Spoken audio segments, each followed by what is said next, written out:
ज़रूरत होती है कि हम समस्या को सीधी तौर पर आंख से आंख मिलाकर देख रहे हैं और उसका समाधान ढूंढ रहे हैं, या हम उसे बातों में उलझा रहे हैं, डेफिनेशंस में उलझा रहे हैं। हम बातों में नहीं उलझा रहे, हम एक्ट कर रहे हैं।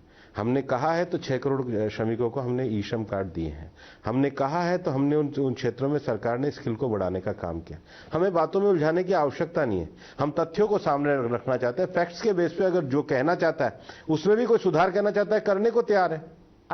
अनएम्प्लॉयमेंट रेट, मेरा शुरू से आप मुझे वो डाटा तो बताइए ना। अनएम्प्लॉयमेंट रेट बढ़ा है या घटा, आप बता दीजिए। क्योंकि मैंने तो आपको बता दिया है। सीएमआई का डेटा है, आप उसको कॉन्टेस्ट उनकी क्या ऑथेंटिसिटी है, बता दीजिए। नहीं, क्योंकि हमारे पास और कोई तरीका नहीं है। तो उनका बता दीजिए, उनका क्या डेटा है, क्या ऑथेंटिसिटी है, क्या सर्वे के मानक है, आपको पता होगा। कोई एक इंस्टीट्यूशन के सर्वे के मानक को हम मान्य नहीं कर सकते। लेबर ब्यूरो का जो डाटा है इस बार ऑथेंटिक डाटा है सरकार का।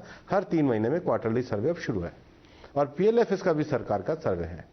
और पीएलएफ के सर्वे में जो अनऑर्गेनाइज सेक्टर का जो रोजगार प्रधानमंत्री जी के द्वारा गरीब कल्याण योजना में जो अतिरिक्त रोजगार दिया गया था, उन भी अतिरिक्त रोजगार दरों में वृद्धि हुई है।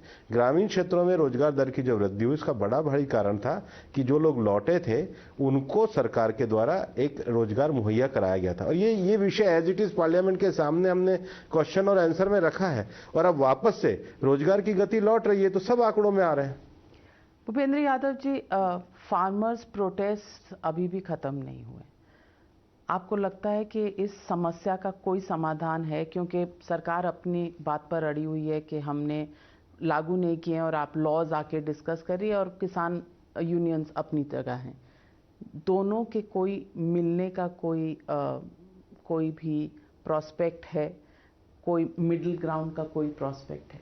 सरकार ने तो, आप ही कह रही हैं कि सरकार का डिस्कस करिए, तो बुलाइए उनको। आप अपने चैनल के माध्यम से उनको आह्वान करिए कि भाई सरकार बात करना चाह रही है, आप करिए। हमने तो कई बार बुलाया है और सब अपनी अपनी बात जरूर तो कहते हैं। बाकी हमारी रिस्पॉन्सिबिलिटी तो है नहीं, सरकार आपकी नहीं, तो सरकार तो उनको बात करने के लिए हमेशा बुला रही है। तो ये दूसरा विंटर सीजन होगा जब वो सड़कों पर बैठे रहेंगे। देखिए, किसानों को उनकी आय का जो समर्थन मूल्य है वो पूरा मिला है। किसानों की 2 फसलें गई हैं, बम्पर रिकॉर्ड खरीद भी हुई है, किसी प्रकार की कोई कमी नहीं है। भारत में सरकार आने के बाद कृषकों को लेकर के अनेकों योजनाएं शुरू करी गई है। मतलब सॉइल हेल्थ कार्ड से लेकर के, इंश्योरेंस से लेकर, एग्रीकल्चर एरिया को बढ़ाने से लेकर, न्यूनतम समर्थन मूल्य देने तक सरकार ने काफ़ी सारे काम किए हैं। अब एक कुछ क्षेत्र के कुछ लोगों को अगर समस्या है क्षेत्र में, बाकी कोई पूरे देश में किसानों में ऐसी कोई समस्या नहीं है और वहां भी कोई ऐसी समस्या नहीं है। पंजाब में सरकार के द्वारा रिकॉर्ड मात्रा में बम्पर फसल खरीदी गई है। कहीं सरकार किसी भी प्रकार से किसानों के, मतलब ये सरकार से बड़ी समर्पित किसान सरकार आई ही नहीं है, ये मैं आपको बड़े विश्वास के साथ कहता हूं। इंश्योरेंस इस सरकार के समय में लागू हुआ। कन्विंस क्यों नहीं कर पा रहे? नहीं, हम तो पूरे देश के 99% किसानों को कन्विंस कर ही रहे हैं।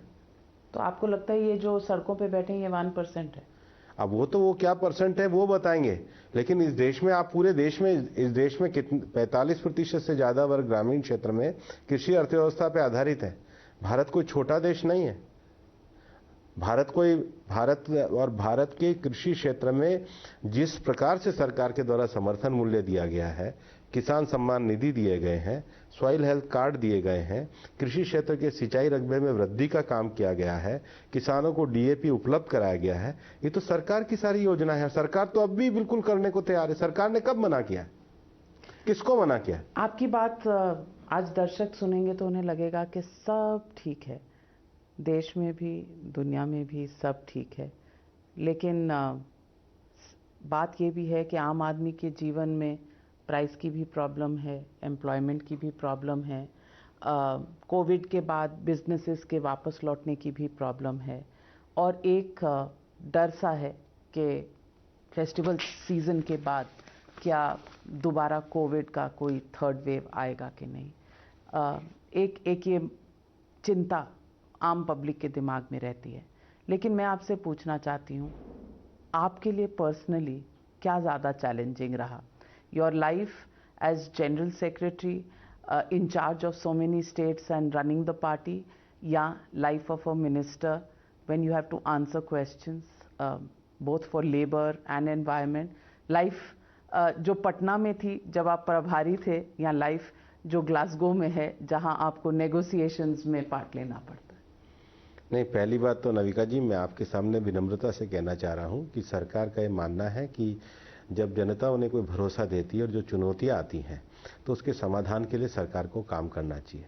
मैं ऐसा नहीं कह रहा हूं सब कुछ हुआ है, लेकिन जो प्रयास सरकार के द्वारा किए गए हैं उन्हें विनम्रता के सामने आपके सामने रखना, तथ्यों को आपके सामने रखना, बाद में जो विश्लेषण करना मीडिया का अधिकार है, निश्चित रूप से विश्लेषण करें, उसमें भी अगर हमें कहीं समझ में आएगी तो हम सुधार होकर के आगे चलेंगे। यही लोकतंत्र का दृष्टिकोण होता है।